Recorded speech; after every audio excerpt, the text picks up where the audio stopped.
आज की क्लास में हम पठारों के बारे में पढ़ेंगे। पर्वतों के बारे में हमने कल की क्लास में देख ही लिया था और पर्वतों से रिलेटेड काफी क्वेश्चंस भी बने हैं। तो जिस तरह से पर्वतों से पर्वत क्वेश्चंस बने हैं, उसी तरह से पठार से भी, प्लेटो से भी क्वेश्चंस बन सकते हैं मेंस में। तो अब जो है किस किस टाइप के पठार होते हैं विश्व में, उनको डिस्कस करेंगे। उससे पहले पठार कहते किसको हैं या प्लेटो किसको कहते हैं। तो प्लेटो बेसिकली सेकेंड ऑर्डर का रिलीफ फीचर है। सेकेंड ऑर्डर का मतलब द्वितीय श्रेणी का उच्चावच परिस्थितियां हैं। जैसे प्रथम श्रेणी की क्या होती है, महाद्वीप होती है, महासागर होते हैं जो बहुत बड़े होते हैं, और सेकेंड ऑर्डर के क्या होते हैं, माउंटेन्स, पर्वत होते हैं, पठार होते हैं। तो पठार सेकेंड ऑर्डर का रिलीफ फीचर है।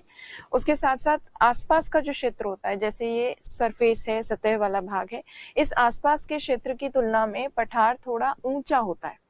और ऊंचा होने के साथ साथ पठार की एक खास बात है प्लेटो की, कि उसका जो टॉप होता है या शिखर वाला भाग होता है, ऊपरी भाग, वो लगभग मेज के समान समतल होता है, समतल। तो फ्लैट टॉप जो है, ये प्लेटो की खास बात है। तो फ्लैट टॉप, समतल शिखर, और उसके साथ साथ ये जो ढाल होते हैं, ये तीव्र होते हैं पठारों के, तीव्र ढाल या स्टीप स्लोप जिनको कहते हैं। तो ऐसा जो लैंडफॉर्म होता है उसको पठार कहा जाता है। पठार बहुत ज्यादा ऊंचे होते हैं। कई पठार तो लगभग हमें 4000 4500 मीटर ऊंचे भी देखने को मिलते हैं। जैसे विश्व का सबसे ऊंचा पठार है तिब्बत का पठार, जो काफी ज्यादा ऊंचा है, जिसकी हाइट कुछ एक पर्वतों के साथ हम तुलना कर सकते हैं। पर पर्वत को और पठार को बिल्कुल सेपरेट या डिवाइड कैसे किया जाता है, कौन सा पठार है कौन सा पर्वत है, ऐसे पता चलता है कि जो भूभाग ऊंचा है परंतु समतल ऊपरी भाग है, जिसका शिखर समतल है, फ्लैट टॉप है, उसको हम प्लेटो कहते हैं। तो प्लेटो इस तरह के लैंडफॉर्म होते हैं। और हमने माउंटेन जो किया था वो किस तरह का होता है, उसमें ऊपरी जो भाग होता है, शिखर वाला हिस्सा, वो थोड़ा सा इस तरह से कोनिकल शेप का होता है, कोण जैसे, शंकु जैसे आकार का होता है लगभग। तो ये हो गया पठार। अब देखिए पठार की बेसिक डेफिनेशन यहाँ लिखी है।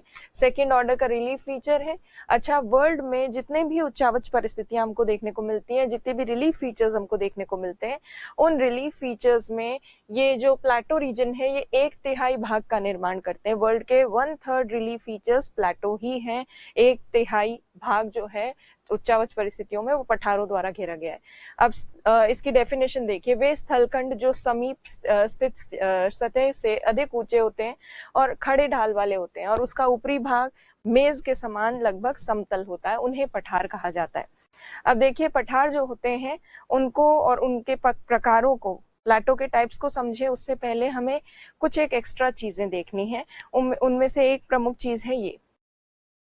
आपको याद होगा कल वाली क्लास में हमने फोर्सेस की थी, बलों में हमने किए थे।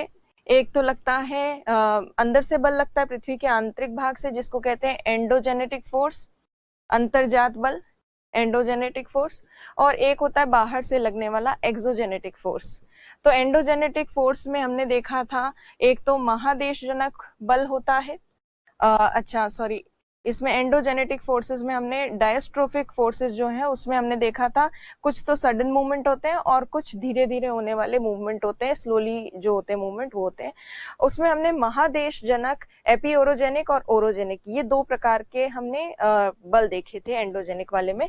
तो जो एपीओरोजेनिक और ओरोजेनिक फोर्सेस हमने देखी थी, महादेशजनक और पर्वत निर्माणकारी बल, उसमें हमने देखा था कि महादेश जनक जो है, जिसे एपी ओरोजेनिक भी कहा जाता है, एपीरो ओरोजेनिक, और दूसरा जो है वो पर्वत निर्माणकारी बल, जिसे हम कहते हैं ओरोजेनिक फोर्स, ओरोजेनिक। ओरोजेनिक में हमने देखा कि मोस्टली जो मूवमेंट होता है वो हॉरिजॉन्टल होता है, हॉरिजॉन्टल क्षैतिज बल लगता है। हॉरिजॉन्टल में हमने देखा 2 तरह के लगते हैं, एक दूसरे की ओर लगते हैं, तो उसे कहते हैं कंप्रेशनल फोर्स या संपीड़नात्मक बल, जिससे फोल्डिंग होती है।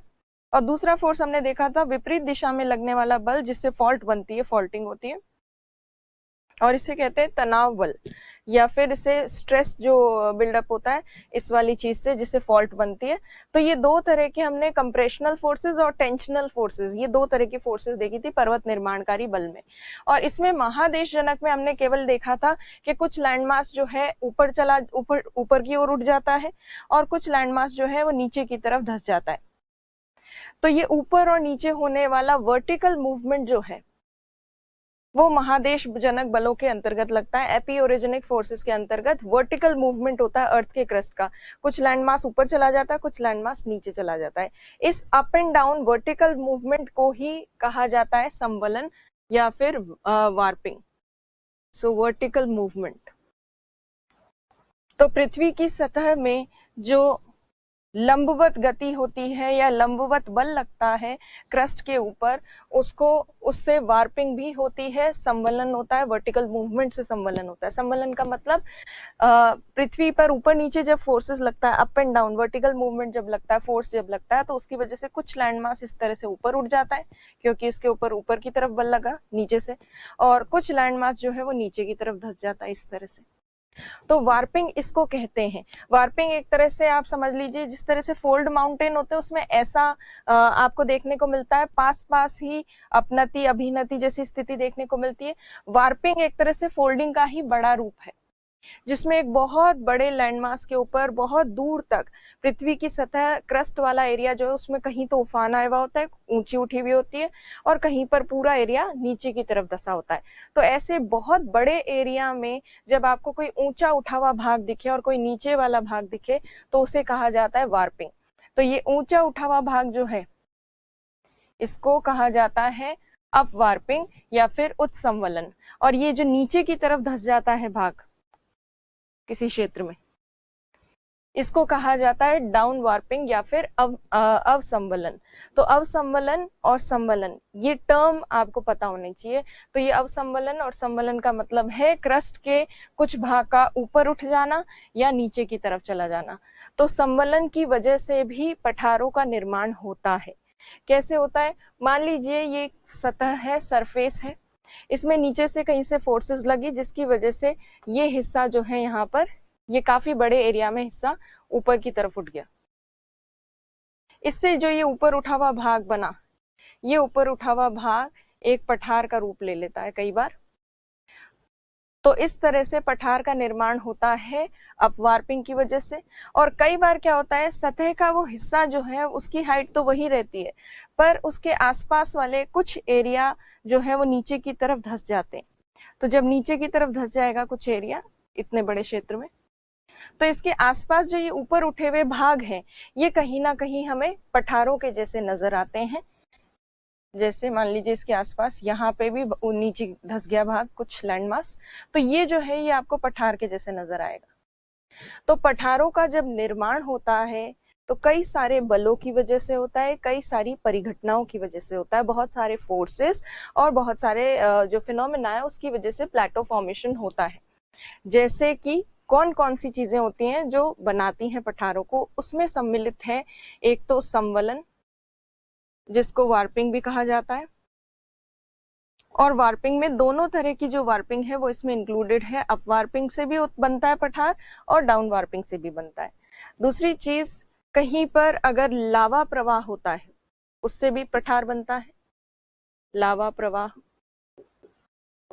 लावा फ्लो से भी प्लेटो बनता है। जैसा कि आपको पता है कि लावा फ्लो कब होगा, जब बेसाल्ट लावा निकलेगा, बेसिक लावा निकलेगा, वो बहुत बड़े एरिया में फैल जाएगा, उसकी एक के ऊपर एक परतें जमने लगेगी, उससे वो लैंडमास ऊपर उठ के पठार बन सकता है। तो लावा फ्लो की वजह से भी पठार बनता है। फिर जो है कई बार जब फोल्ड माउंटेन्स बनते हैं और वलन होता है, वलन फोल्डिंग, फोल्डिंग के दौरान कई बार जैसे ये फोल्ड माउंटेन्स बने, इन फोल्ड माउंटेन्स के बीच बीच में कुछ पठारी क्षेत्र प्लेटो भी बन जाता है। तो फोल्डिंग के दौरान बीच में एक पिंड ऊंचा उठ जाता है और उसका भूभाग का जो शिखर है वो समतल होता है। तो ऐसा ऊंचा उठा हुआ भाग जो ऊपर से समतल हो वो कई बार पठार का रूप ले लेता है। तो जब भी कभी फोल्डिंग होती है माउंटेन्स में तो कभी कभी बीच में पठार भी बन जाता है, प्लेटो भी बन जाता है। तो वलन फोल्डिंग के दौरान भी प्लेटो बनते हैं। इसके अलावा जो निक्षेपण है, डिपोजिशन जिसको कहते हैं, उसकी वजह से भी पठार बनते हैं। निक्षेपण, डिपोजिशन, तो डिपोजिशन से भी प्लेटो बनेंगे। और उसके साथ साथ डिन्यूडेशन जिसको कहते हैं, डिन्यूडेशन जिसे हिंदी में कहते हैं अनाच्छादन, अनाच्छादन, तो अनाच्छादन की वजह से भी पठार बनते हैं। अनाच्छादन में क्या आता है? अनाच्छादन का मतलब है दो चीजें मेनली इन्वॉल्व होती हैं अनाच्छादन में, एक तो अपरदन और एक अपक्षय, इरोजन और वेदरिंग। जैसे मान लीजिए कहीं पर ये पर्वत जैसा था ऊंचा उठा हुआ, इस पर्वतीय भाग में अगर किसी भी रीजन से यहाँ पर अगर ये पर्वत का ऊपरी हिस्सा टूटने लगे, इसके टुकड़े निकलकर हटने लगे, तो ये टूट गया ऊपरी भाग। ऊपरी भाग टूटा तो सही, उसके साथ साथ यहाँ पे जो भी टुकड़े थे ऊपरी भाग के टूटने से बने थे उनका अपर्दन हो गया, वो इरोड हो गए, यहाँ से उड़कर या किसी भी तरह से इरोड होके अपर्दित होके चले गए। तो जब पर्वत के ऊपर अपर्दन हो, अपक्षय हो, तो उसका शिखर भाग हट जाता है, टूट जाता है, और उसकी वजह से उसका ऊपरी भाग कई बार बिल्कुल समतल हो जाता है, तो उससे भी पठारों का निर्माण होता है। तो पठार जो है अनाच्छादन की क्रिया द्वारा भी बनते हैं, जिसमें सम्मिलित है अपर्दन, इरोजन और उसके साथ साथ वेदरिंग, दोनों इन्वॉल्व है। वेदरिंग, अपर्दन और अपक्षय। तो कुल मिलाकर पठार जो है एक ऐसा स्थलीय भाग होता है जो समतल शिखर वाला, खड़े ढाल वाला होता है, तथा पठारों का निर्माण विभिन्न क्रियाओं से होता है, जैसे कि संवलन, लावा प्रवाह, वलन के दौरान, पर्वतों के बीच में, वलित पर्वतों के बीच में निक्षेपण के द्वारा, या अनाच्छादन या डिनुडेशन की वजह से। तो ये संवलन समझाने का सिर्फ मतलब ये था ताकि आपको समझ में आए कि संवलन से पठार कैसे बनते। संवलन का सिंपल मतलब है क्रस्ट का ऊपर आ जाना या नीचे धंस जाना, नीचे की तरफ चला जाना। तो अब इन सब के अलावा एक और चीज हमें समझनी है ताकि प्लाटो के डिफरेंट टाइप हम अच्छे से देख सके, वो है कोबर का भूसन्नति सिद्धांत, जियोसिंक्लाइन थ्योरी। तो ये जियोसिंक्लाइन थ्योरी जो है ये फोल्ड माउंटेन के फॉर्मेशन से रिलेटेड है, फोल्ड माउंटेन फॉर्मेशन से रिलेटेड है। अब ये माना के वलित पर्वत के निर्माण से संबंधित है, रिलेटेड, वलित पर्वत के निर्माण से संबंधित है। फिर भी हमने वलित पर्वत करते समय इसको डिस्कस नहीं किया। वो इसलिए नहीं किया क्योंकि ये जो है, मैंने ऑलरेडी इंडियन ज्योग्राफी का सेक्शन जब हम करेंगे तो हिमालय की उत्पत्ति के बारे में, उत्पत्ति से संबंधित जो सिद्धांत है उसमें मैंने कोबेर का सिद्धांत जो है वो पर्टिकुलरली उस चैप्टर में डाला है और उसमें अच्छे से भी समझाया है। फिर भी यहाँ पर इसको हम बिल्कुल शॉर्ट में देखेंगे। वलित पर्वत के निर्माण से संबंधित कोबेर ने ये सिद्धांत दिया है। आपको पता है वर्तमान में प्लेट विवर्तनिक सिद्धांत जो है, प्लेट टेक्टोनिक थ्योरी, जिसमें प्लेटों का अभिसरण होता है, प्लेट टेक्टोनिक थ्योरी तो सीधे सीधे स्पष्ट रूप से, वैज्ञानिक रूप से समझाती है कि वलित पर्वत या फोल्ड माउंटेन बने कैसे हैं। पर कोबेर ने भी सिद्धांत दिए थे प्लेट टेक्टोनिक थ्योरी के अलावा, ये एक अन्य थ्योरी है। हालांकि प्लेट टेक्टोनिक थ्योरी आने के बाद इसका इतना ज्यादा महत्व नहीं रहा है, फिर भी कोबेर का सिद्धांत पढ़ा जाता है वलित पर्वत के निर्माण के संबंध में। तो जब भी वलित पर्वत के निर्माण से संबंधित सिद्धांत पूछे जाए तो दो बड़े सिद्धांत हैं, एक तो ये कोबर का सिद्धांत भूसन्नति का, और दूसरा सिद्धांत है प्लेट टेक्टोनिक थ्योरी, प्लेट विवर्तनिक सिद्धांत। प्लेट विवर्तनिक सिद्धांत आपको पता है कि अभी सारी प्लेट किनारों पर बनते हैं वलित पर्वत। कोबर का सिद्धांत अभी थोड़ा सा हम देख लेंगे और बाकी डिटेल में हम देखेंगे कहाँ, हिमालय पर्वत करते समय। कोबर के सिद्धांत जो है जिसमें लिखा गया है भूसन्नति से संबंधित सिद्धांत या जियोसिंक्लाइन से संबंधित सिद्धांत। तो अब ये जियोसिंक्लाइन या भूसन्नति होती क्या है? तो भूसन्नति और कुछ नहीं, दो बड़े जो स्थलीय खंड होते हैं या दो लैंड मासेस जो होते हैं, ये लैंड मान लीजिए और यहाँ पर ये लैंड, इन दो लैंड मासेस के बीच में जो छिछला सागर होता है, छिछला मतलब कम गहरा सागर, जिसे कहते हैं शैलो सी, शैलो सी। तो इस तरह का जो छिछला सागर होता है दो भूभागों के बीच में, उसे कहा जाता है भूसन्नति। तो जियोसिंक्लाइन जो है वो बेसिकली ये शैलो सी है जो दो लैंड मासेस के बीच में होती है। जिस तरह से भूसन्नति का एक उदाहरण देती हूँ आपको, गोंडवाना लैंड, भारत का जो प्रायद्वीपीय भाग था गोंडवाना लैंड वाला हिस्सा, और उत्तर में जो अंगारा लैंड वाला हिस्सा था, इन दोनों लैंड मासेस के बीच में टेथिस भूसन्नति थी, टेथिस सागर था, टेथिस जियोसिंक्लाइन कह सकते हैं उसको, या टेथिस भूसन्नति कह सकते हैं, या सिंपली भाषा में हम टेथिस सागर भी कह सकते हैं। तो इस तरह से भूसन्नति एक सागर होता है जो दो बड़े भूखंडों के बीच में होता है, स्थल भागों के बीच में होता है। ये जो लैंड मासेस हैं जो इस भूसन्नति के दोनों तरफ हैं, इनको फोरलैंड भी कहा जाता है, फोरलैंड, या इन्हें हिंदी में अग्रदेश भी कहते हैं। तो एक भूसन्नति के दोनों ओर अग्रदेश होते हैं, और अग्रदेशों से या दोनों तरफ ये जो लैंड मासेस हैं, इन लैंड मासेस के ऊपर बहने वाली जो नदियां हैं वो निरंतर इस सागर में आकर गिरती हैं। इन दोनों स्थल भागों से आने वाली नदियां इस सागर में गिरेंगी, और नदियां अपने साथ लेकर आती हैं अवसाद, सेडिमेंट्स। ये नदी अपने साथ अवसाद लेकर आई। निरंतर जब नदियां आकर गिरती हैं इस तरह की भूसन्नति में, सिंकलाइन में, तो ये जियो सिंकलाइन जो है ये धीरे धीरे सेडिमेंट से बढ़ने लगती है। पहले ये छिछला सागर था, नैरो शैलो सी थी, और डेप्थ इसकी ज्यादा नहीं थी, और धीरे धीरे जिसमें अब सेडिमेंट्स जो हैं जैसे जैसे भरने लगेंगे तो ये और भी शैलो होती जाएगी, इसकी गहराई जो है वो कम होती जाएगी, क्योंकि जो ये यहाँ पर सेडिमेंट्स जमा हुए हैं उसकी वजह से यहाँ पे पानी की मात्रा कम हो गई और अवसादों की मात्रा ज्यादा हो गई। पर कोबेर का ये मानना है कि इस तरह से जब भूसन्नति में अवसाद इकट्ठे होते हैं, सेडिमेंट्स इकट्ठे होते हैं, तो इसकी वजह से भूसन्नति का जो तल है, ये जो बेस है जियोसिंक्लाइन का, इसके ऊपर प्रेशर पड़ता है, इन सेडिमेंट्स का दबाव पड़ता है। उसकी वजह से भूसन्नति का जो तल है वो नीचे की तरफ धंसने लगता है। इसके बोझ के कारण सेडिमेंट्स के अवसादों के बोझ के कारण ये नीचे की तरफ धंसने लगता है। तो अब जो है ये जियोसिंक्लाइन ये नीचे की तरफ धंसने लगेगी, और जब ये जियोसिंक्लाइन नीचे की तरफ धंसेगी, धंसना या धंसेगी, धंसना प्रारंभ, और इसे कहते हैं सबडक्शन। तो ये जियोसिंक्लाइन का सबडक्शन शुरू हो जाता है, क्योंकि सेडिमेंट्स का काफी ज्यादा दबाव होता है, बोझ होता है। जब ये सबडक्शन शुरू होता है तो आसपास का जो अग्रदेश है या फोरलैंड है उसके ऊपर कंप्रेशनल फोर्स लगने लगती है। अब ये कैसे होता है, तो मान लीजिए ये एक जियोसिंक्लाइन है, ये जियोसिंक्लाइन है, और ये अग्रदेश है, ये वाला पार्ट जो है ये अग्रदेश है, फोरलैंड। तो ये जियोसिंक्लाइन में जैसे जैसे सेडिमेंट्स इकट्ठे होते हैं वैसे वैसे जियोसिंक्लाइन की गहराई बढ़ेगी और वो जो है धंसने लगेगी। तो अब जब ये धंसेगी तो क्या होगा, देखिए ये धसी धसी धसी धसी, जैसे जैसे ये धस रही है वैसे वैसे अग्रदेश एक दूसरे के पास आ रहे हैं। तो ये धसने से अग्रदेश फोरलैंड से एक दूसरे के पास आते हैं। तो ये देखिए धंसने के साथ साथ जियोसिंक्लाइन नैरो होती जा रही है, सकड़ी होती जा रही है, और एक समय बाद दोनों अग्रदेश जो है वो आपस में आके मिलेंगे, और क्या होगा, जियोसिंक्लाइन जो है वो बिल्कुल खत्म हो जाएगी। तो धीरे धीरे इस तरह से धसेगी ये जियोसिंक्लाइन, जिसकी वजह से कंप्रेशनल संपीड़नात्मक बल लगेगा दोनों अग्रदेशों पर। ये दोनों पास पास आते जाएंगे, पास पास आते जाएंगे, और इनके पास पास आने से जियोसिंक्लाइन जो है उसका सकड़ी होती जाएगी। जियोसिंक्लाइन ये पास आ गए अग्रदेश, फिर और कुछ समय बाद और पास आ जाएंगे, और सेडिमेंट्स जो है जब ये पास आते हैं दोनों अग्रदेश तो सेडिमेंट्स ऊपर चढ़ने लगते हैं। गहराई तो बढ़ी है पर अब जो है अवसाद वो ऊपर चढ़ने लगेंगे।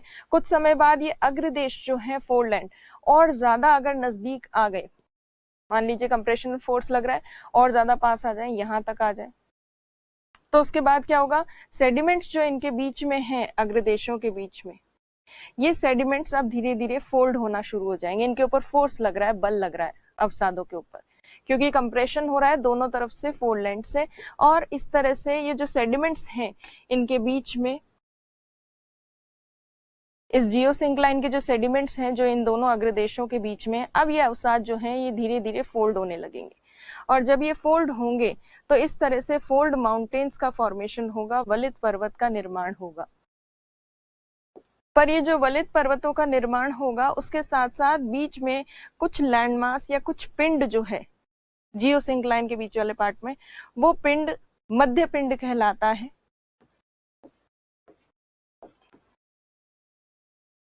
और ये मध्य पिंड या मीडियन मास जो है, इससे पठार भी बनते हैं वलित पर्वतों के बीच में। तो देखिए जियोसिंक्लाइन धसती गई, धसने के साथ साथ अग्रदेश फोरलैंड्स एक दूसरे के पास आते रहे, और एक दूसरे के पास आने से, कंप्रेशन होने से दबाव पड़ा अवसादों के ऊपर, और सेडिमेंट्स पे जब प्रेशर पड़ा तो उसकी वजह से दोनों फोरलैंड्स के किनारों पर, दोनों अग्रदेशों के किनारों पर वलित पर्वत बने। दोनों के किनारों पर वलित पर्वत बने, और उसके साथ साथ जो जियोसिंक्लाइन थी उसके मध्य भाग में एक पिंड ऊपर उठ गया, जो पर्वत तो नहीं बना प्रॉपर, पर ऊपर उठा हुआ पिंड था जिसका तल समतल होता है, और ऐसे मध्य पिंड जो है वो पठारों का निर्माण करते हैं। तो इस तरह से कोबेर ने अपने भूसन्नति सिद्धांत के अंतर्गत सिंपल सा ये बताया है कि छिछले सागर जो भूभागों के बीच में होते हैं, उन छिछले सागरों में अवसाद इकट्ठे होने से उनमें धंसने की क्रिया प्रारंभ हो जाती है। जब धंसने की क्रिया प्रारंभ होती है तो अग्रदेश जो है उनके ऊपर संपीड़नात्मक बल लगता है, और उस संपीड़नात्मक बल की वजह से जो अवसाद होते हैं भूसन्नति में उनमें वलन होता है। वलन की वजह से अग्रदेश के किनारों पर वलित पर्वत बनते हैं, और इन वलित पर्वतों के बीच में भूसन्नति का कुछ बीच वाला जो भाग है वहां अवसादों का एक पिंड रह जाता है, और उस पिंड से बनते हैं अंतः पर्वतीय पठार, इंटर माउंटेन प्लेटो, माउंटेन्स के बीच वाले पठार जो हैं वो बनते हैं। इंग्लिश में अगर बात करें तो geosyncline is a narrow sea, and on both the sides of geosyncline foreland is found, and the rivers coming from foreland deposit sediments in geosyncline. Due to the weight of sediments, subduction begins in the base of geosyncline, and due to which compressional force is exerted from the forelands, and it leads to folding of sediments found in geosyncline, due to which fold mountains are formed on the boundary or border of forelands, and in between these mountains a median mass is there which turns into a प्लेटो। सो ये geosyncline theory कहती है, और ये हमने इसीलिए discuss की ताकि आपको ये समझ में आए कि किस तरह से वलित पर्वतों के बीच में कहीं कहीं पठार भी बन जाते। तो देखिए कोबेर की जो जियोसिंक्लाइन थ्योरी उससे रिलेटेड डायग्राम प्रॉपर ये देखिए, दोनों अग्रदेश हैं, लैंड्स हैं। इन लैंड्स के से आने वाले जो रिवर्स हैं उनकी वजह से यहाँ सेडिमेंट्स डिपॉजिट हुए, अवसाद इकट्ठे हुए, और इन अवसादों की वजह से सबसिडेंस ऑफ फ्लोर हुआ। मतलब जियोसिंक्लाइन भूसन्नति का जो तल है वो धंसना शुरू हो गया। सबसिडेंस ऑफ फ्लोर, सबडक्शन नहीं, सबसिडेंस लिखना आप इंग्लिश में। अब देखिए यहाँ पर लैंड के ऊपर कंप्रेशनल फोर्स लगने लगी, दोनों तरफ से संपीड़नात्मक बल लगने लगा, जिसकी वजह से ये जो अवसाद है सेडिमेंट्स ये फोल्ड होने लगे और मार्जिनल रेंजेस बनी। मार्जिन्स जो है फोरलैंड की, किनारे जो है फोरलैंड के, वहां वलित पर्वत बने, और इन वलित पर्वतों के बीच में एक मध्य पिंड रह गया या मीडियन मास रह गया, जो कि किस रूप में दिखाई देता है, पठार के रूप में दिखाई देता है। तो कोबेर भूसन्नति का सिद्धांत देते समय वलित पर्वत को तो बता ही रहे थे, साथ में उन्होंने अंतर पर्वतीय पठार के बारे में भी बताया, इंटर माउंटेन प्लेटो के बारे में भी बताया। तो इसीलिए फोल्डिंग के दौरान कई बार पर्वत भी बनते हैं। तो कोबेर का सिद्धांत सिंपल सा ये है, और इस सिद्धांत को और डिटेल में हम जब हम हिमालय पर्वत करेंगे तब भी डिस्कस करेंगे। अब देखिए पठारों के प्रकार देखते हैं। जिस तरह से हमने पर्वतों के प्रकार देखे थे विभिन्न आधार पर, डिफरेंट बेसिस पर, वैसे ही हम प्लेटो के टाइप्स भी डिफरेंट बेसिस पे देखेंगे। सबसे पहला जो आधार है वो है उत्पत्ति के आधार पर, ओरिजिन के बेसिस पर। ओरिजिन के बेसिस पर है एक तो लावा निर्मित पठार, हिमानी निर्मित पठार या हिमानीकृत पठार, ग्लेशियल प्लेटो, इओलियन या वायु जनित पठार, और जलज पठार या एक्वियस प्लेटो। तो ये चार पठार हैं ओरिजिन के बेसिस पे। फिर है लोकेशन, स्थिति के आधार पर, इंटर माउंटेन प्लेटो, जो माउंटेन्स के बीच में प्लेटो होता है, जैसे अभी हमने देखा था मीडियन मास या मध्य पिंड, वो एक पठार होता है। पीडमोंट पठार पर्वत पदीय पठार होता है। कॉन्टिनेंटल प्लेटो महाद्वीपीय पठार भी होता है, अभी हम डिस्कस करेंगे क्या होता है।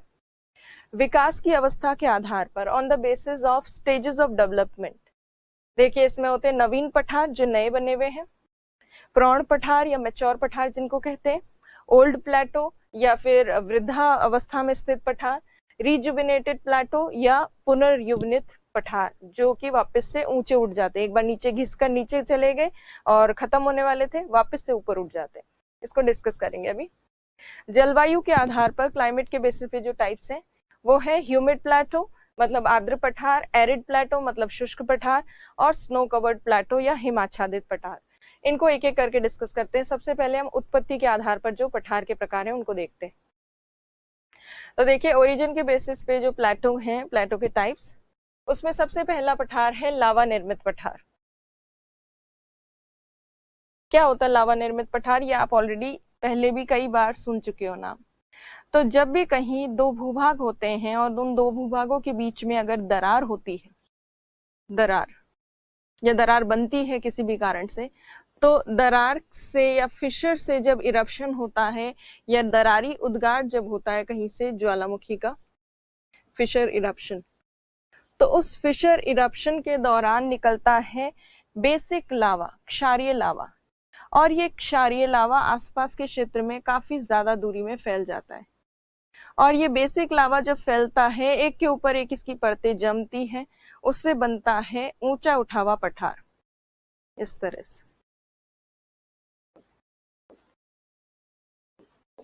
तो बेसिकली लावा पठार किससे बनते हैं?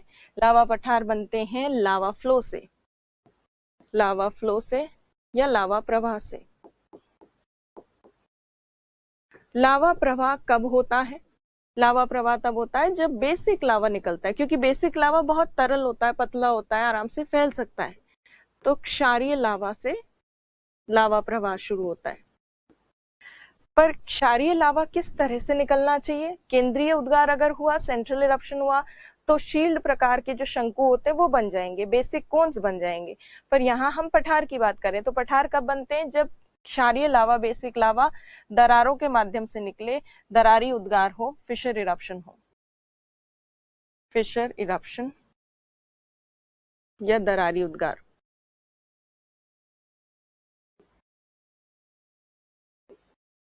तो ये कंडीशंस रिक्वायर्ड है ताकि लावा से पठार बने। तो लावा निर्मित पठार सामान्यतः बेसाल्ट लावा से निर्मित होते हैं, क्योंकि बेसाल्ट लावा ही कैसा होता है? बेसिक टाइप का होता है, मेनली बेसाल्ट लावा। तो लावा निर्मित पठार में ये आवश्यक चीजें होती हैं कि क्षारीय लावा निकले, दरारों से निकले, विस्तृत क्षेत्र में फैल जाए और फैलकर उसकी बहुत सारी परतें जम जाए, तब जाकर लावा पठार बनता है। और इस तरह के लावा पठार हमें कहाँ देखने को मिलता है? एक तो हमारे भारत में ही देखने को मिलता है, दक्कन का पठार, दक्कन पठार, जिसको हम कहते हैं डेक्कन प्लेटो। दूसरा हमें एग्जाम्पल देखने को मिलता है उत्तरी अमेरिका में। तो देखिए उत्तरी अमेरिका में यूएसए का जो वेस्टर्न पार्ट है, नॉर्थ अमेरिका में यूएसए का वेस्टर्न पार्ट में यहाँ पर एक पठार है, और वो पठार जो है वो लावा निर्मित पठार है। थोड़ा सा उसका भाग, कुछ भाग जो है कनाडा में भी है, बट मेनली यहाँ यूएसए का एक स्टेट है, राज्य, वॉशिंगटन राज्य, वहां पे स्थित है ये पठार। तो ये पठार का नाम है कोलंबिया पठार, कोलंबिया पठार। तो इसके एग्जाम्पल हो गए लावा पठार के कोलंबिया पठार और दक्कन का पठार डेक्कन प्लेटो, ये दो एग्जाम्पल्स हैं। अब हम बात करेंगे ग्लेशियल या हिमानीकृत पठार की। देखिए ग्लेशियल या हिमानीकृत पठार जो हैं ये किस तरह से बन सकते हैं? ये हिमनद से बनते हैं। हिमनद आप जानते हैं, बर्फ का एक बड़ा सा पिंड, बड़ा सा भाग जो कि बह रहा हो, धीरे धीरे आगे गति कर रहा हो। तो ग्लेशियर से इस तरह के प्लेटो बनते हैं। बट ग्लेशियर से दो तरह की एक्टिविटीज से इस तरह के पठार बनते हैं। एक तो हिमनद की निक्षेपणात्मक या निक्षेपण वाली गतिविधियां, डिपोजिशन एक्टिविटीज, निक्षेपण गतिविधियां, और दूसरा जो है अपर्दन, इरोजन एक्टिविटीज, अपर्दन। इन दोनों ही क्रियाओं से हिमानीकृत पठार बनते हैं। तो हिमनद की निक्षेपण और अपर्दन दोनों गतिविधियों से पठार बन सकते हैं। डिपोजिशन और इरोशनल दोनों तरह की एक्टिविटीज से प्लेटो बन सकते हैं। जैसे अब अगर हम देखें कहीं पर अपर्दन के कारण कैसे बनेंगे, तो देखिए हिमनद जब बहते हुए आते हैं, नीचे की तरफ आते हैं, तो हिमनद किसी पठार से किसी पर्वत से होते हुए आते हैं, ग्लेशियर्स, और किसी पर्वत को माउंटेन के ऊपर से जब ग्लेशियर कंटिन्यूसली बह बह के नीचे जा रहे हैं, तो उसकी वजह से क्या हो सकता है, इस माउंटेन का ऊपरी भाग जो है, ग्लेशियर बहुत भारी होते हैं, बहुत हैवी होते हैं और बहुत ज्यादा रगड़ लगाते हैं सतह पर, और इसीलिए जिस पर्वतीय शिखर वाले भाग में कंटिन्यूसली अगर ग्लेशियर्स बह रहे हैं या चलते हैं, तो उन ग्लेशियर्स की वजह से कई बार पर्वत का ऊपरी भाग जो है वो अपर्दित होकर हट जाता है, इरोड होकर वहां से हट जाता है। तो ग्लेशियर की इरोजनल एक्टिविटीज से पर्वत का शिखर जो है जब वो कट जाए, फट जाए, हट जाए अपर्दित होकर, इरोड होकर, तो वेदरिंग भी हो रही है, यहाँ पर इरोजन भी हो रहा है, अपक्षय भी हो रहा है और अपर्दन भी हो रहा है। तो हिमनद की अपक्षय और अपर्दन गतिविधियों से पर्वत का शिखर हट जाने से उसके कारण पठार बनता है, पर्वतीय क्षेत्रों में प्लेटो बनता है। तो ग्लेशियर की इरोजन एक्टिविटीज से इस तरह से पठार बनता है। और डिपोजिशन एक्टिविटी जो होती है, जैसे हिमनद ग्लेशियर निकल रहा है किसी पर्वत से, और ये आप मान लीजिए हिमनद ये नीचे की तरफ जा रहा है, नीचे जाता जा रहा है, और जब ये नीचे जाता है तो नीचे जाकर जिस क्षेत्र में इकट्ठा होता है, जिस क्षेत्र में जाकर ये पिघलता है, तो ये अपने साथ सेडिमेंट्स आगे ले जाता है, ये अवसाद को बहा बहा कर लेके जा रहा है, नीचे इरोजन भी कर रहा है, रगड़ लगा रहा है, टुकड़ों को अपने साथ खींच कर लेके जा रहा है, और ये टुकड़े नीचे आते हैं और जहां पे हिमनद आकर रुकता है या खत्म हो जाता है वहां पर ये इकट्ठे हो जाते हैं काफी सारे टुकड़े। और इस तरह से अवसाद, जब बहुत सारे हिमनद द्वारा लाए गए अवसाद सेडिमेंट्स जब बहुत सारी मात्रा में इकट्ठे हो जाएं तो उसकी वजह से पठार बनते हैं, प्लेटो बनते हैं। तो हिमनद अवसादों से ग्लेशियर जो सेडिमेंट्स लेकर आ रहा है इरोड करके, उन सेडिमेंट्स के इकट्ठे होने से, जमने से जो पठार बनते हैं उन्हें भी हिमानीकृत पठार बोलते हैं, पर ये निक्षेपण गतिविधियों से बने हैं। तो ग्लेशियर से बनने वाले दो तरह के पठार होते हैं, एक तो इरोजन से बनने वाले और एक निक्षेपण से बनने वाले, डिपोजिशन से बनने वाले। ग्लेशियर एज अ टॉपिक हम ये सब जब कर लेंगे, पर्वत, पठार, मैदान वगैरह, उसके बाद हम पूरा एक ग्लेशियर का टॉपिक करने वाले हैं, जिसमें हम देखेंगे कि ग्लेशियर से किस किस तरह के लैंडफॉर्म्स बनते हैं, स्थलाकृतियां बनेंगी, तो वो सब हम उसमें भी डिस्कस करेंगे। बट अभी फिलहाल आपको इतना पता होना चाहिए कि पठार दोनों तरह से बनते हैं, ग्लेशियर की इरोजनल एक्टिविटीज से और डिपोजिशनल एक्टिविटीज से। अब ये हिमानीकृत जो पठार हैं, इसमें निक्षेपण से बनने वाले पठार कौन से हैं और अपर्दन से बनने वाले कौन से हैं, कहाँ देखने को मिलते हैं? तो देखिए, इरोजन से बनने वाले पठारों का हमें उदाहरण देखने को मिलता है ग्रीनलैंड द्वीप में, ग्रीनलैंड आइलैंड। ये ग्रीनलैंड आइलैंड है कहाँ पर? तो नॉर्थ अमेरिका के उत्तर पूर्वी भाग में ग्रीनलैंड द्वीप है, जो विश्व का सबसे बड़ा आइलैंड है। तो ग्रीनलैंड आइलैंड पर आपको इस तरह के पठार देखने को मिलेंगे, और एंटार्क्टिका में, एंटार्क्टिका। और ये जो निक्षेपण से बनने वाले पठार हैं, ये हमें देखने को मिलते हैं इंडिया में, गढ़वाल का पठार है उत्तराखंड में, गढ़वाल पठार उत्तराखंड में। और दूसरी चीज जो है प्रूशिया का पठार, जर्मनी में देखने को मिलता है प्रूशिया पठार, प्रूशिया प्लेटो, जर्मनी। तो ये एग्जाम्पल्स हो गए जर्मनी। तो ये हिमानीकृत पठार के एग्जाम्पल हो गए। अब हम बात करेंगे अगला, वायु जनित पठार। तो देखिए, वायु जनित पठार जो है, इसमें सिंपल सा है कि जब वायु बहती है, जब विंड्स इस तरह से ब्लो करती हुई जाती हैं कहीं पर किसी क्षेत्र में, तो विंड्स अपने साथ क्या लेकर जाती हैं? सेडिमेंट्स लेकर आती हैं, छोटे छोटे बारीक बारीक अवसादों को उड़ाकर लेकर आ जाती हैं। तो जब ये विंड्स अपने साथ ये अवसाद इकट्ठे करके लाती है या उड़ाकर लाती है, तो ऐसे अवसाद जनरली फाइन होते हैं, क्योंकि बड़े टुकड़ों को तो विंड्स पवने नहीं लेकर आ सकती, छोटे छोटे फाइन सेडिमेंट्स को लेकर आती है। और ये फाइन सेडिमेंट्स जो हैं, बारीक अवसाद, जनरली आकर किसी एक स्थान पर इकट्ठे होते हैं, जहां पे भी जिस ओर से पवने आ रही है और जिस स्थान तक पहुंच रही है, लगातार वहां तक पवनों के बहने के कारण निरंतर अवसाद इकट्ठे होते हैं, सेडिमेंट्स इकट्ठे होते हैं। और जब ये अवसाद बहुत ज्यादा इकट्ठे हो जाए तो इन सेडिमेंट से कई बार छोटे मोटे पठार भी बन जाते हैं, इस तरह से ज्यादा अवसादों के इकट्ठे होने से। तो ये जब सेडिमेंट्स वायु द्वारा या पवनों द्वारा लाए गए अवसाद जब एक एक करके काफी ज्यादा मात्रा में इकट्ठे हो जाते हैं, तो कभी कभी कुछ ऊंचा उठा हुआ भाग बन जाता है, जिसे हम पठार कहते हैं। और वैसे पठार क्या होते हैं? वायु जनित पठार। अब आप सोचेंगे कि क्या पवनों में इतनी क्षमता होती है? तो हाँ, पवनों में इतनी क्षमता होती है, क्योंकि पवने सैंड ड्यून्स को भी शिफ्ट करती हैं। तो इसी तरह से पवने जो हैं, सेडिमेंट्स को, अवसादों को ले जाकर कहीं परमानेंटली फिक्स भी कर सकती हैं, जमा सकती हैं, और वो धीरे धीरे दबाव के कारण कंप्रेस हो जाते हैं, सेडिमेंट्स बिल्कुल एक साथ जम जाते हैं, और सीमेंटेशन जो है वो हो जाता है इनका, मतलब सघन होकर एक चट्टान जैसा रूप ले लेते हैं ये सेडिमेंट्स धीरे धीरे, और कई बार छोटे मोटे पठार बनते हैं, प्लेटो बनते हैं। तो इस तरह से बारीक अवसादों से जो बने पठार होते हैं उन्हें इयोलियन या वायु जनित पठार कहते हैं। अब ये जो वायु जनित पठार है इसका उदाहरण हमें कहाँ देखने को मिलता है? तो एक उदाहरण तो हमें देखने को मिलता है पाकिस्तान में। पाकिस्तान में पोटवार का पठार, पोटवार प्लेटो, ये एग्जाम्पल है इस तरह के वायु जनित पठार का। दूसरा एग्जाम्पल है चाइना में एक पठार है लोयस पठार, लोयस प्लेटो। वो लोयस पठार भी इसी तरह से वायु जनित पठार है, वायु जो सेडिमेंट्स लाती है उसके जमने से बना है। तो ये दो एग्जाम्पल्स हैं वायु जनित पठार के। आपको याद होगा लोयस चट्टान भी की थी हमने, अवसादी चट्टानें जब की थी सेडिमेंट्री रॉक्स में।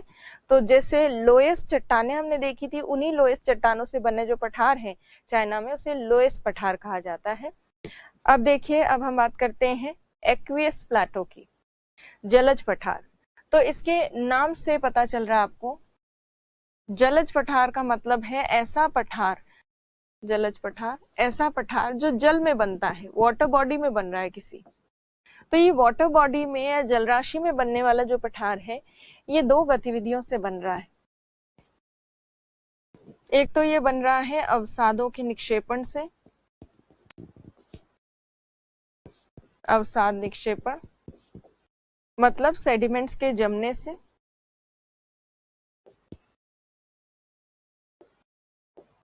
और दूसरी एक्टिविटी जो हो रही है, सेडिमेंट्स जो पानी में जमते हैं वो इकट्ठे तो खूब सारे हो जाते हैं बेस में, पर किसी जलराशि के तल में अवसाद जमा होने से कुछ नहीं होता। कई बार क्या होता है, आंतरिक बलों की वजह से वो जलराशि का जो तल है वो ऊपर उठ जाता है, और जब वो ऊपर उठता है उसकी वजह से क्या होता है, हमें पठार दिखने लगता है जलराशि के ऊपर भी। तो निक्षेपण अवसादों के डिपोजिशन के साथ साथ एक और चीज इंपॉर्टेंट है इसमें, जिसका मतलब है उसमें क्या होता है, ऊपर की तरफ अपवार्पिंग जो है वो हो जाती है। अपवार्पिंग क्या कह लीजिए, उत्संबलन कह लीजिए, या ऊपर उठना किसी भूभाग का।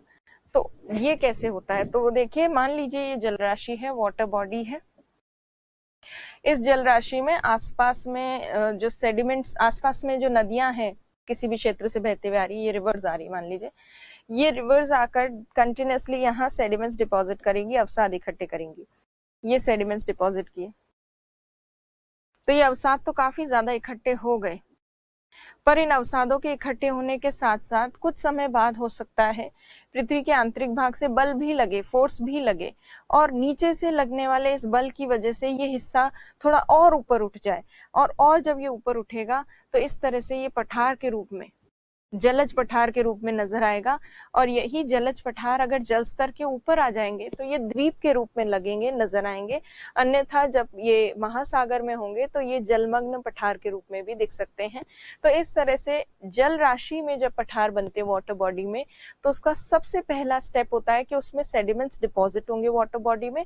उसके बाद कई बार सेडिमेंट्स या तो बहुत ज्यादा मात्रा में इकट्ठे हो जाते हैं, वो खुद सेडिमेंट्स अवसाद ही बना देते हैं पूरे एक पठार को, या कई बार सेडिमेंट्स के साथ साथ नीचे से भी फोर्स लगती है और वो फोर्स जो है उन थोड़े बहुत सेडिमेंट्स को काफी ऊंचा उठा देती है, जिसकी वजह से पठार बनते हैं। तो ये दो एक्टिविटीज हैं जिनकी वजह से जलज पठार जो है वो बनते हैं। अब ऐसे जलज पठार किसको माना जाता है, कौन सा है ऐसा जलज पठार? तो ऐसे जलज पठार की संज्ञा दी जाती है म्यांमार में, म्यांमार में शान का पठार। ये आप एटलस में देखिएगा, आपको ये सारे पठार मिलेंगे मोस्टली, शान पठार, शान प्लेटो। तो म्यांमार जो है, जैसे म्यांमार का मैप, ये म्यांमार का मैप है जैसे ये वाला, इस म्यांमार के मैप में यहाँ पर आप ईस्टर्न म्यांमार वाले पार्ट में अगर देखेंगे तो यहाँ आपको शान का पठार देखने को मिलेगा। म्यांमार के पास यहाँ दूसरे देश हैं, लाओस, कंबोडिया, थाईलैंड, वियतनाम, यहाँ थाईलैंड है। तो इनके आसपास आप देखिएगा साउथ ईस्ट एशियन कंट्रीज का जो मैप है उसमें, या फिर एशिया के मैप में भी आपको ये मिल जाएगा। तो सिंपल सा है, जलज पठार का निर्माण तब होता है जब जल राशि में अवसाद इकट्ठे हो, जमा हो, और वो अवसाद बहुत मात्रा में इकट्ठे हो, उससे भी पठार बनता है। और कई बार अवसादों के ऊपर नीचे से आंतरिक भाग से बल लगने की वजह से वो ऊपर उठ जाता है पूरा भूभाग, जिससे भी पठार बनते हैं। तो अब उत्पत्ति के आधार पर हम देख चुके हैं, ओरिजिन के बेसिस पे। अब हम बात करेंगे लोकेशन के बेसिस पे, स्थिति के आधार पर पठारों के प्रकार। देखिए स्थिति के आधार पर देखें तो एक पठार है अंतः पर्वतीय पठार, इंटर माउंटेन प्लेटो। कैसे बनते हैं इंटर माउंटेन प्लेटो? तो जब कभी फोल्डिंग होती है, वलन होता है, उससे वलित पर्वत जो बनते हैं वो भूसन्नति के किनारों पर बनते हैं या अग्रदेश के किनारों पर बनते हैं। पर किनारों पर बनने वाले इन पर्वतों के बीच बीच में कई बार मध्य पिंड भी नजर आता है। ये वलित पर्वत है दोनों तरफ, ये मध्य पिंड है, तो ये अंतः पर्वतीय पठार कहलाता है। इस तरह का मध्य पिंड या मीडियन मास इंटर माउंटेन प्लेटो कहलाता है, क्योंकि ये पर्वतों के बीच में है। इसे अंतरा पर्वतीय पठार भी कहते हैं। तो इंटर माउंटेन प्लेटो अक्सर हमें वलित पर्वतों के बीच बीच में कहीं कहीं नजर आते हैं, और क्योंकि ये पर्वतों के बीच में होते हैं इसलिए इनकी खास बात ये है कि ये जो पठार है इनके दोनों तरफ पर्वत होने के कारण यहाँ पर शुष्कता होती है, क्योंकि दोनों ही तरफ से कहीं से भी इन पर बारिश नहीं आ पाती, ये पर्वतों के बीच में घिरे हुए रह जाते हैं, इसलिए वृष्टि छाया क्षेत्र में होते हैं, रेन शैडो रीजन में होते हैं। और इसीलिए वृष्टि छाया क्षेत्र में होने के कारण, वृष्टि छाया मतलब यहाँ तक बारिश नहीं पहुंच रही, वृष्टि छाया क्षेत्र रेन शैडो रीजन में होने के कारण यहाँ शुष्क परिस्थितियां होती हैं इस तरह के पठारों पर अक्सर। प्लस क्योंकि हमने वलित पर्वत करते समय ये देखा था कि फोल्ड माउंटेन वर्ल्ड के, विश्व के सबसे ऊंचे पर्वत होते हैं, वर्ल्ड्स हाईएस्ट माउंटेन्स होते हैं फोल्ड माउंटेन्स। तो इन विश्व के सबसे ऊंचे पर्वतों के बीच में जो पठार बनते हैं वो भी विश्व के सबसे ऊंचे पठार होते हैं। तो प्लेटोज में इंटर माउंटेन प्लेटो फोल्ड माउंटेन्स के बीच में मिलते हैं, और ऐसे पठार अक्सर शुष्क परिस्थितियों वाले होते हैं तथा ये विश्व के सबसे ऊंचे पठार भी माने जाते हैं। और ये इनकी जो संरचना होती है वो बहुत कॉम्प्लेक्स होती है, बहुत जटिल संरचना वाले होते हैं। जटिल संरचना या कॉम्प्लेक्स या मिश्रित संरचना किसको कहते हैं? तो देखिए जैसे हमने पर्वत किए थे तो उन पर्वतों में मिश्रित पर्वत भी इंक्लूड किए जाते हैं, या जिन्हें कॉम्प्लेक्स माउंटेन कहते हैं वो भी इंक्लूड किए जाते हैं। कॉम्प्लेक्स माउंटेन का मतलब होता है ऐसे माउंटेन जो डिफरेंट रॉक्स से बने हों, जैसे सेडिमेंट्री रॉक्स भी हो, जिनमें इग्नियस रॉक्स भी हो, जिनमें मेटामॉर्फिक रॉक्स भी हो। ऐसे तरह के जो रॉक्स होते हैं वो कॉम्प्लेक्स रॉक्स कहलाते हैं, कॉम्प्लेक्स माउंटेन्स कहलाते हैं, जिनमें हर तरह के रॉक्स हमें देखने को मिलने और जिन पर डिफरेंट फोर्सेस काम कर रही हों। और इस तरह के जो कॉम्प्लेक्स माउंटेन्स होते हैं, जटिल पर्वत कहते हैं उनको, या मिश्रित पर्वत कहते हैं। उसी तरह से कुछ पठार भी जो हैं वो जटिल संरचना वाले होते हैं, जिसमें डिफरेंट टाइप्स ऑफ रॉक्स आपको देखने को मिलेगी। तो ये जो अंतः पर्वतीय पठार होते हैं ये सबसे ऊंचे भी होते हैं और कॉम्प्लेक्स स्ट्रक्चर वाले होते हैं, जटिल संरचना वाले भी होते हैं। ऐसे पठारों का उदाहरण हमें देखने को मिलता है तिब्बत का पठार। तिब्बत का पठार जो विश्व का सबसे ऊंचा पठार है, और कहाँ है? तिब्बत में स्थित है, चीन का भाग है। उसके अलावा और कौन से पठार हैं? तो बोलीविया का पठार जो कि इंटर माउंटेन प्लेटो है, बोलीविया प्लेटो। कहाँ है बोलीविया का पठार? साउथ अमेरिका में है। तो ये इसके एग्जाम्पल हैं इंटर माउंटेन प्लेटो के। अब हम बात करते हैं पीडमोंट पठार, पर्वत पदीय पठार। क्या होते हैं पर्वत पदीय पठार? तो देखिए ये पर्वतीय क्षेत्र है, कई बार माउंटेन्स जो होते हैं उनके स्लोप्स या कुछ भाग जो होता है, कुछ पार्ट ऑफ माउंटेन वो इरोड होता है, अपरदित होता है। जैसे मान लीजिए बहुत बड़ा माउंटेन था, ह्यूज माउंटेन, अब इस माउंटेन में इसका ये जो एरिया है, ये भाग अगर निरंतर अपरदित होता जाए घिसता जाए, तो अपरदित होने से इस पर्वत का कुछ एक भाग जो है यहाँ पर ये पठार का रूप ले सकता है। तो जब किसी पर्वत के पदेन क्षेत्र में, मतलब फुट हिल रीजन, जहां माउंटेन ऑलमोस्ट खत्म होने वाला है या माउंटेन के ही एक स्लोप की तरफ, एक ढाल के पास अगर कोई पठार हो, तो इस तरह का जो पठार होता है उसे कहते हैं पीडमोंट पठार। और अक्सर पीडमोंट पठार पर्वत के अपरदन से ही बनते हैं, माउंटेन के इरोजन से ही बनते हैं। और इन पठारों की खास बात यह है कि इनकी एक तरफ, एक किनारे पर, मतलब अगर मान लीजिए ये पठार यहाँ खत्म हो रहा है, यहाँ पर मान ले अगर इस पठार को यहाँ से यहाँ तक अगर इसकी बाउंड्री मान ले, तो ये जो पठार है इसके एक ओर तो पर्वत है और इसका जो दूसरी ओर वाला भाग होता है वहां या तो कोई मैदान होता है तटवर्ती, या तो कोई मैदान होगा नॉर्मल सा, या फिर मैदान की जगह डायरेक्टली इसके पास सागर भी हो सकता है, सी भी हो सकती है। तो इस तरह के जो पर्वत होते हैं उनके ठीक पास में एक तरफ पर्वत होता है, एक तरफ मैदान होता है, या एक तरफ पर्वत होता है और एक तरफ सागर होता है। कैसी भी स्थिति हमें देखने को मिल सकती है। और जो ये पठार है, इसका मैदान की तरफ वाला जो ढाल है या सागर की तरफ वाला जो ढाल है वो तीव्र होता है, स्टीप स्लोप होता है। और इस तरह के पठारों को पीडमोंट पठार कहते हैं। कहाँ देखने को मिलते हैं ऐसे पठार? तो देखिए, अपलेशियन नाम का एक पर्वत है नॉर्थ अमेरिका के पूर्वी भाग में, उत्तरी अमेरिका के पूर्वी भाग में। उस अपलेशियन पर्वत के पूर्वी भाग में, ईस्टर्न साइड में, अपलेशियन पर्वत के भी पूर्व में एक पीडमोंट पठार है। और उस पीडमोंट पठार के ठीक पूर्व में तटवर्ती मैदान है नॉर्थ अमेरिका में। तो अपलेशियन पर्वत के पदेन क्षेत्र में स्थित जो पठार है वो पीडमोंट पठार का सर्वश्रेष्ठ उदाहरण है। तो इस तरह से पीडमोंट पठार पर्वतों के ही अपर्दन के कारण पर्वतों के पदेन क्षेत्रों में बनते हैं, फुटहिल रीजन में बनते हैं। और तीव्र ढाल होता है उनका एक तरफ, और एक तरफ उनके पर्वत होता है। अब देखिए नेक्स्ट, कॉन्टिनेंटल प्लेटो या महाद्वीपीय पठार। महाद्वीपीय पठार कोई अलग से, मतलब वैसे कोई इतना डिटेल में हमें नहीं देखना है। सिंपल सा ये है कि अभी तक जो आपने पठार देखे वो या तो पर्वतों के बीच में बने हुए थे या फिर पर्वत के पदेन क्षेत्र में थे, फुटहिल रीजन में थे।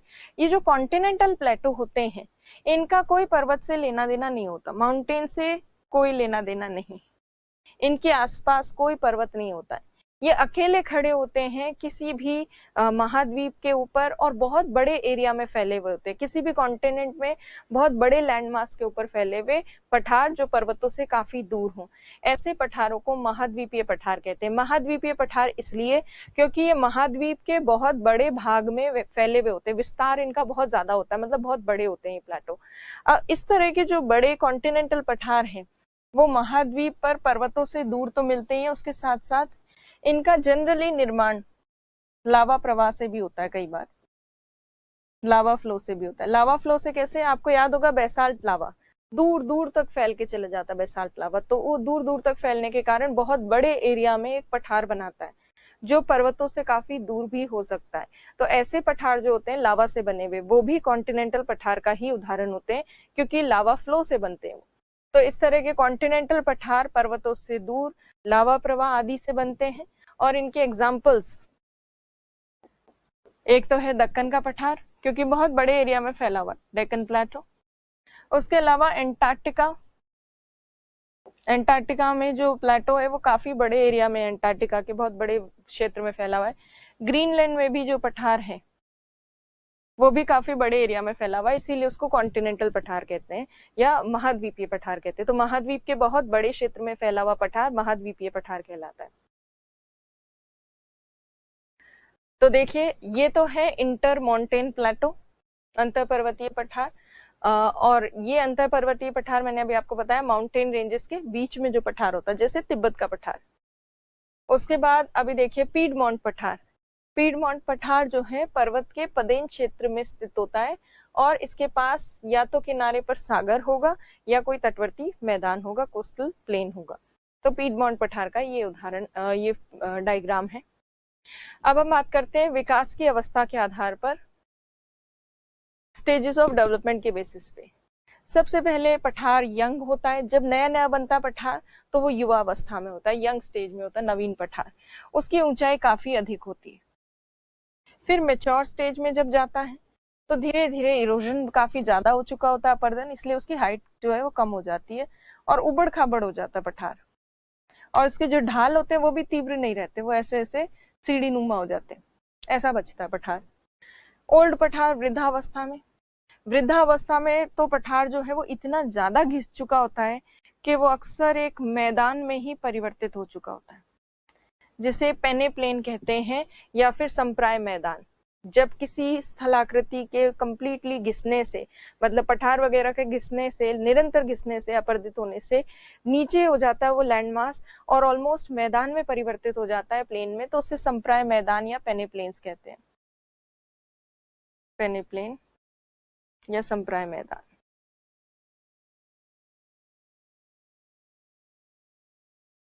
तो वृद्धावस्था में पठार इतना ज्यादा इरोड हो जाता है प्लेटो कि वो लगभग समप्राय मैदान में परिवर्तित हो जाता है, पेनेप्लेन में कन्वर्ट हो जाता है। और ये जो है लास्ट रिजुविनेटेड या पुनर्युवनित पठार, इसमें क्या होता है, ऑलमोस्ट अपनी वृद्धावस्था में जब पठार पहुंच जाता है, बिल्कुल नीचे हो जाता है, उसके बाद सडनली अंदर से पृथ्वी के आंतरिक भाग से बल लगता है, फोर्स लगता है, जिसकी वजह से वो बिल्कुल नीचे हुआ पठार वापस से ऊपर उठ जाता है, वापस से उसका राइजिंग ऑफ प्लेटो होता है, वापस से वो ऊपर की तरफ उठता है। तो जब बिल्कुल नीचे निम्न ऊंचाई वाला जो पठार है वृद्धावस्था में ऑलमोस्ट, और उसके ऊपर फिर फोर्स लगा नीचे से पृथ्वी के आंतरिक भाग से, इसका उत्संवलन हुआ, नीचे से ऊपर की तरफ उठा, तो फिर क्या होगा, वो वापस से उसकी हाइट जो है वो काफी बढ़ जाती है। तो ये वापस से रिवाइव हो चुका है, इसमें पुनर्जीवन आ चुका है, पुनर्युवनित हो चुका है, वापस से यंग हो गया है। तो ऐसे पठार जो है उनकी ऊंचाई वापस से बढ़ जाती है। तो 4 टाइप्स जो हैं प्लेटो के वो ये हैं। अब इनको एक एक करके और देखते हैं। ये जो यंग प्लेटो होते हैं, जो नए नए बने होते हैं नवीन पठार, इनकी खास बात क्या है, एक तो उनकी ऊंचाई अधिक होती है, हाइट ज्यादा होती है, इनके ढाल तीव्र होते हैं, स्लोप्स जो हैं बहुत स्टीप होते हैं, क्योंकि ऊंचे हैं तो इसलिए ढाल इनके काफी ज्यादा तीव्र होते हैं। और ऐसे पठारों पर इनका भी कोई ना कोई स्लोप तो होता है, ढाल होता है पठारों का, ऊंचे भी हैं और कोई ना कोई ढाल तो होता है, पूर्व की तरफ उत्तर की तरफ कहीं तो होगा स्लोप का, इस माउंटेन का, सॉरी प्लेटो का। इसके ऊपर बहने वाली नदियां जो हैं, क्योंकि ऊंचा पठार है इसलिए बहने वाली नदियां ढाल की तरफ जाती हैं और ढाल से फिर नीचे की तरफ गिरती हैं। तो ऐसे पठारों पर जो नदियां होती है रिवर्स, वो क्योंकि ऊंचे पठार के ऊपर है, हाई प्लेटो के ऊपर है, जिसका जो स्लोप है वो प्रॉपर होता है, तो ऐसी नदियां काफी ज्यादा अपर्दन क्षमता रखती है, क्योंकि ढाल की वजह से और ऊंचाई की वजह से अक्सर नदियां क्या होती है, जब ऊंचे क्षेत्र से बहकर आती है, जैसे माउंटेन है, पर्वत है, ऊंचे पर्वत से बहकर आ रही है और इस ऊंचे पर्वत से जब नीचे गिरती हैं तो वो उनकी स्पीड बहुत ज्यादा होती है, और स्पीड और एनर्जी जब नदी की ज्यादा होती है तो उसकी अपर्दन क्षमता, इरोजन कैपेसिटी बहुत ज्यादा होती है, और वो घिस देती है, जिस भी लैंडमास के ऊपर जाती है उसको पूरा काट देती है, अपर्दित कर देती है। तो जब ऊंचे पर्वतों पर होती है नदी, तब भी वो युवावस्था में होती है, उसकी स्पीड ज्यादा होती है। और कुछ एक बहुत ऊंचे पठार जो होते हैं, जिनकी हाइट ऑलमोस्ट माउंटेन के जैसी ही होती है, और उनका स्लोप जो है वो बिल्कुल स्टीप हो, ढाल तीव्र हो, तो ऐसे पठारों पर बहने वाली नदियां जो हैं वो भी काफी ज्यादा ऊर्जा रखती है और अपर्दन क्षमता रखती है, अपर्दन। तो अक्सर ऐसे ऊंचे पठारों के ऊपर, हाई माउंटेन्स, हाई प्लेटोज के ऊपर रिवर्स की इरोजन कैपेसिटी ज्यादा होती है, और नदियां काट देती है उस पठार को, बहुत ज्यादा इरोजन करती है, अपर्दन करती है।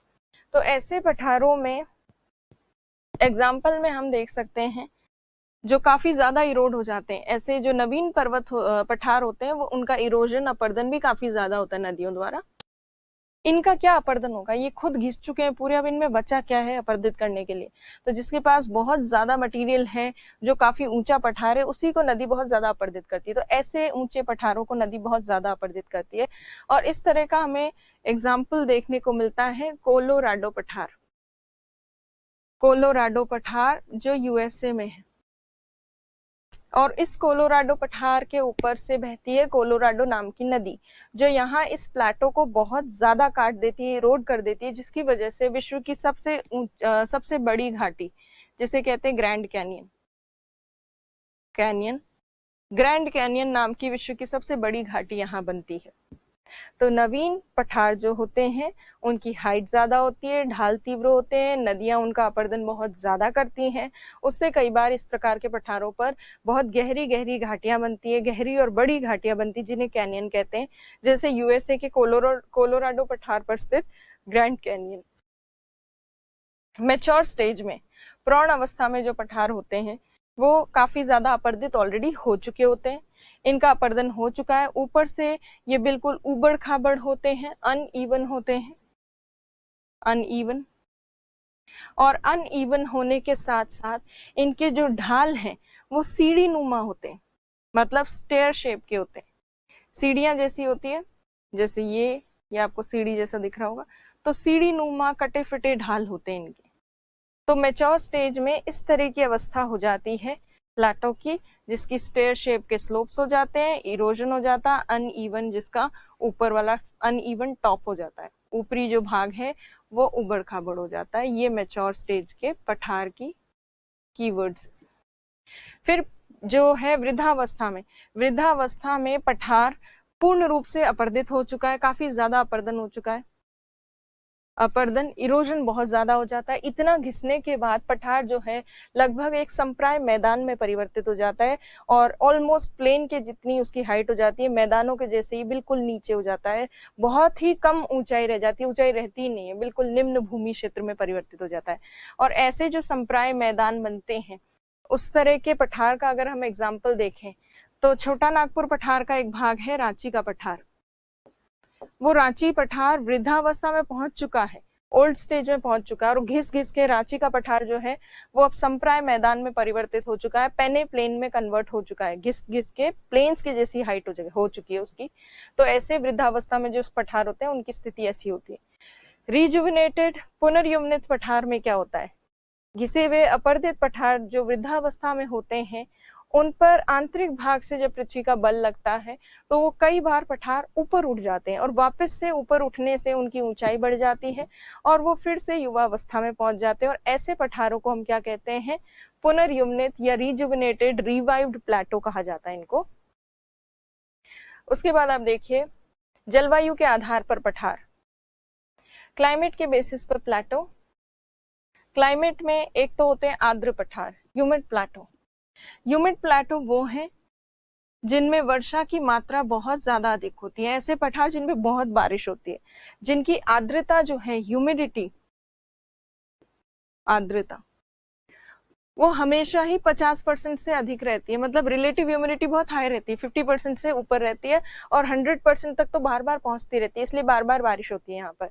तो इस तरह की जो पठार जहाँ बहुत ज्यादा बारिश होती है उन्हें आर्द्र पठार कहते हैं। और ऐसे आर्द्र पठार का उदाहरण मेघालय पठार है। इंडिया में मेघालय पठारी क्षेत्र में बहुत ज्यादा बारिश होती है, इसीलिए मेघालय पठारी क्षेत्र में विश्व में सबसे ज्यादा वर्षा जहाँ प्राप्त होती है वो वाला स्थान यहीं पर है। सर्वाधिक औसत वार्षिक वर्षा वाला स्थान जिसे कहते हैं मौसिनराम, वो मेघालय पठार पर ही है जहां वर्ल्ड की highest average annual rainfall receive होती है। तो ऐसे हाई रेनफॉल वाले प्लेटो को आर्द्र पठार कहते हैं, ह्यूमिड प्लेटो।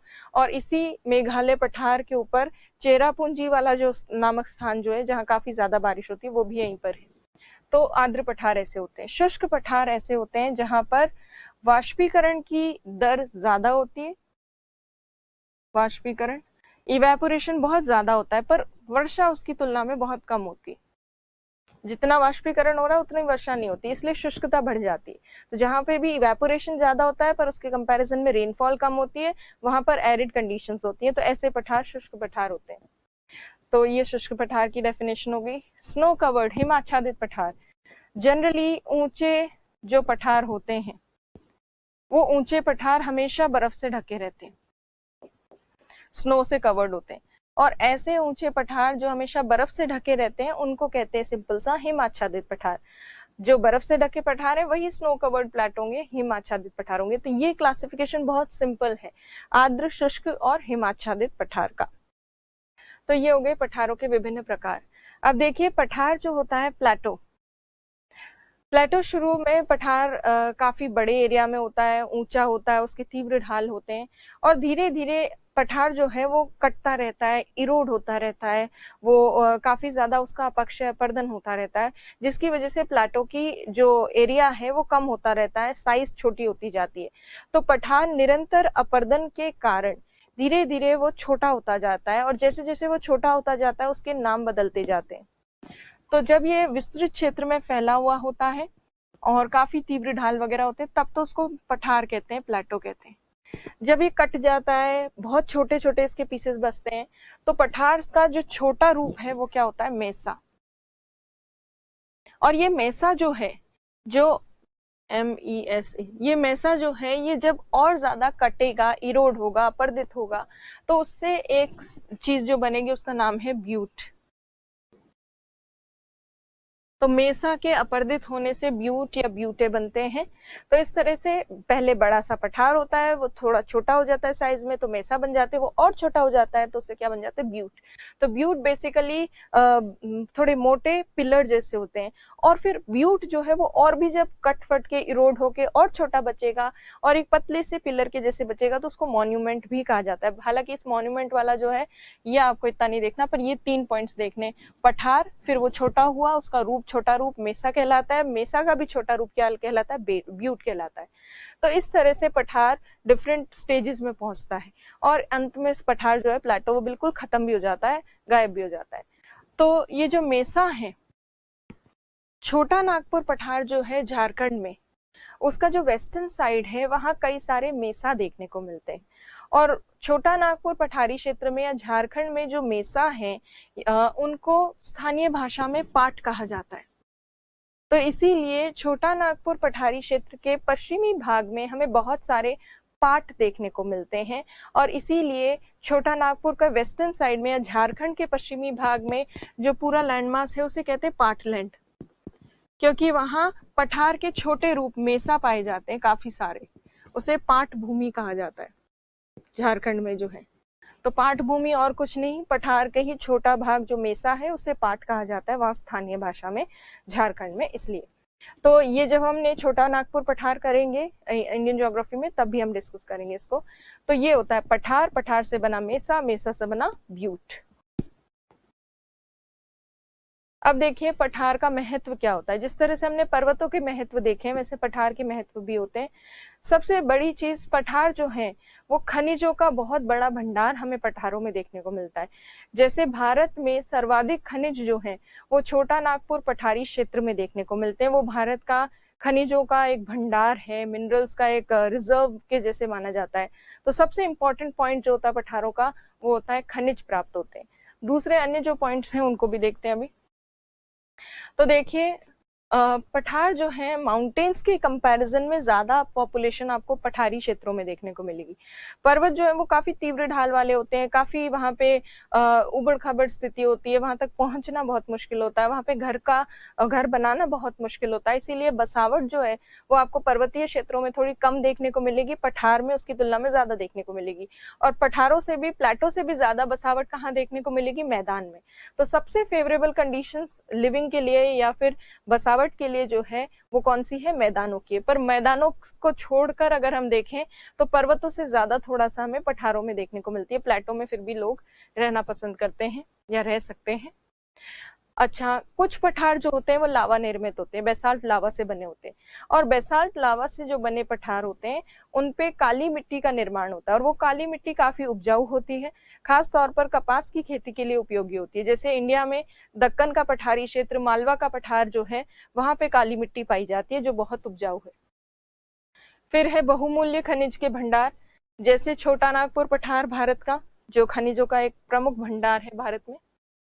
फिर है तीव्र ढाल, जो है पठारों की स्टीप स्लोप्स होते हैं और उन तीव्र ढालों से जब नदियां गिरती हैं तो नदियां क्या बनाती है, जलप्रपात बनाती है, वाटरफॉल्स बनाती है।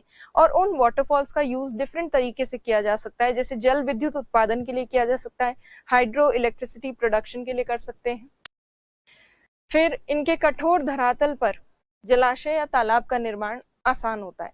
जैसे उत्तर भारत जो है जहाँ मैदान ज्यादा है, नदर्न प्लेन रीजन, वहां उत्तरी मैदानी प्रदेश में सिंचाई की सुविधा जब उपलब्ध करवाई जाती है तो उसमें नहरें, कुएं वगैरह ज्यादा खोदे जाते हैं। जबकि दक्षिण भारत में जो पठारी भूभाग है वहां अक्सर तालाब को सिंचाई के रूप में, सिंचाई सुविधा के रूप में ज्यादा उपयोग में लिया जाता है। तालाब आसानी से इसलिए बन जाते हैं क्योंकि इन पठारों पर जो कठोर चट्टानों में गड्ढे मिलते हैं उनमें वर्षा का जल भरने से आसानी से तालाब का निर्माण होता है। और तालाब में नीचे क्योंकि कठोर चट्टान होती है इसलिए पानी रिस कर नीचे नहीं चला जाता, इसलिए वो जो पानी है वो वहां के वहां तालाब में रहता है।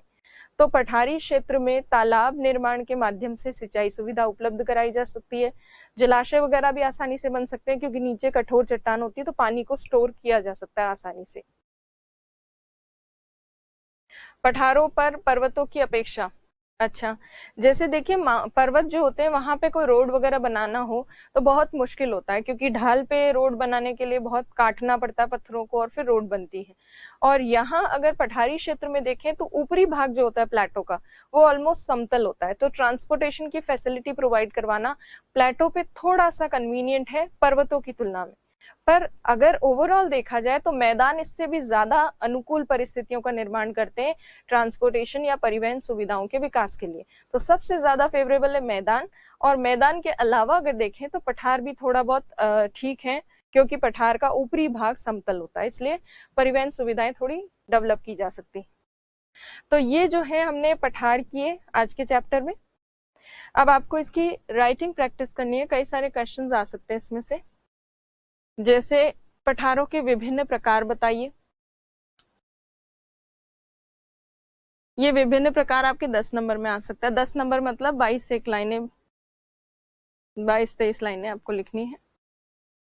या फिर आपके क्वेश्चन आ सकता है पठारों के प्रभाव बताइए, इम्पैक्ट्स या महत्व बताइए, इंपॉर्टेंस क्या है। ये इंपॉर्टेंस वाला क्वेश्चन आपके 5 नंबर में आ सकता है, 5 मार्क्स में। और कोई भी एक क्वेश्चन पठार से संबंधित आपके 2 मार्क्स में पूछा जा सकता है, 2 मार्क्स में। जैसे आपसे पूछा जा सकता है अंतर पर्वतीय पठार, इंटर माउंटेन प्लेटो बताइए। और इस तरह से कोई भी एक पठार, कोई भी एक प्लेटो आपसे पूछा जा सकता है। अवसंबलन या संबलन जो वार्पिंग हमने किया था वो नहीं आएगा क्वेश्चन में, क्योंकि वो हमने पठार को, प्लेटो के फॉर्मेशन को समझने के लिए किया था। और कोबेर का जो जियोसिंक्लाइन थ्योरी है वो प्लेटो से रिलेटेड तो नहीं आएगा, बट हिमालय की उत्पत्ति से संबंधित अगर सिद्धांत पूछे जाते हैं तो उसमें कोबेर का सिद्धांत आ सकता है, बट वो बाद में हम हिमालय पर्वत करेंगे तब भी डिटेल से देखेंगे, तो उसकी राइटिंग प्रैक्टिस आप तब कर सकते हैं। तो अभी फिलहाल केवल प्लेटो पर, पठार पर फोकस करते हुए ये आप राइटिंग प्रैक्टिस कीजिएगा। जितने भी एग्जाम्पल्स हमने यहाँ डिस्कस किए हैं उनको एटलस में लोकेट कीजिएगा, ताकि आपको चीजें याद भी हो जाए। बाकी चीजें जो हैं हम नेक्स्ट क्लास में डिस्कस करेंगे। Thank you.